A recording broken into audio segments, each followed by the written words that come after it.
Assalamualaikum, laporan daripada Tanah Madinah. Jadi hari ini saya bawa anda semua untuk merasa teh mint. Mana teh ni dia letakkan daun mint di dalam supaya baunya harum. Tempat tinggal kebanyakan orang dari Bangladesh, Pakistan. Jadi restoran ni kebanyakannya dimasak secara Bangladesh, Pakistan. Kalau nak makan Arab ada di tempat lain. Kalau nak makan yang lebih pada ciri-ciri Asia kita tadi. Kerana yang lebih potong.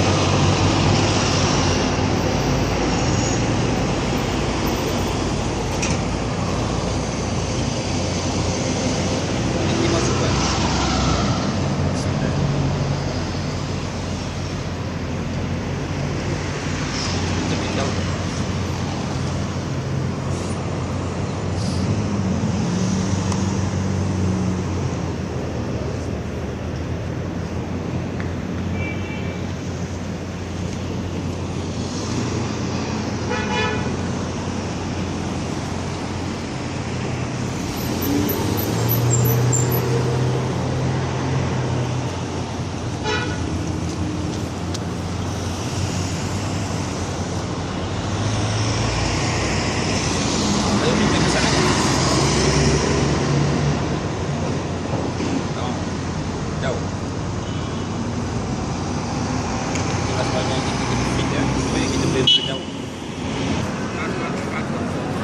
Ni kalau nampak ke gambar pasal apa? Masak di sana nampak ke apa?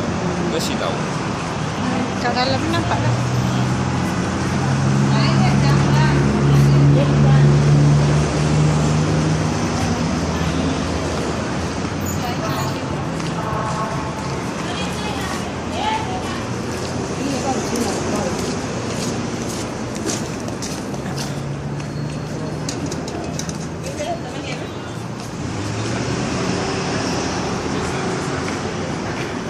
Di sana. Di sini kebanyakan orang Bangladesh, Pakistan dan Afghanistan yang bekerja. Dan orang Indonesia. Contoh mereka kerana bekerja di bumi Madinah dibandingkan kalau mereka bekerja di bumi Malaysia.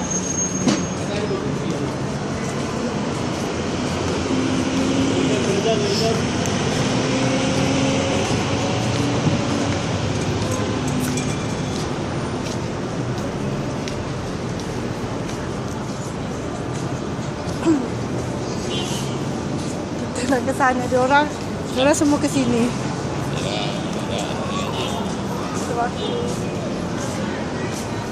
Dulu Mek kan ada beli teko tu.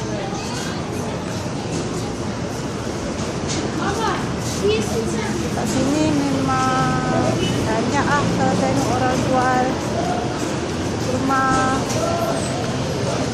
Kunci ada. Okey dah, ada lengkapan dia secukupnya. Banyaknya orang jual jubah-jubah lah. Jubah ada dua jenis kat sini. Satu jubah yang biasa, harga dalam RM20 ke RM30. Satu lagi abaya. Abaya biasa dalam kedai yang elok sikit lah, bukan penjaja tepi jalan. Range abaya kat sini dalam RM50. Ada yang paling mahal yang saya jumpa dalam RM400.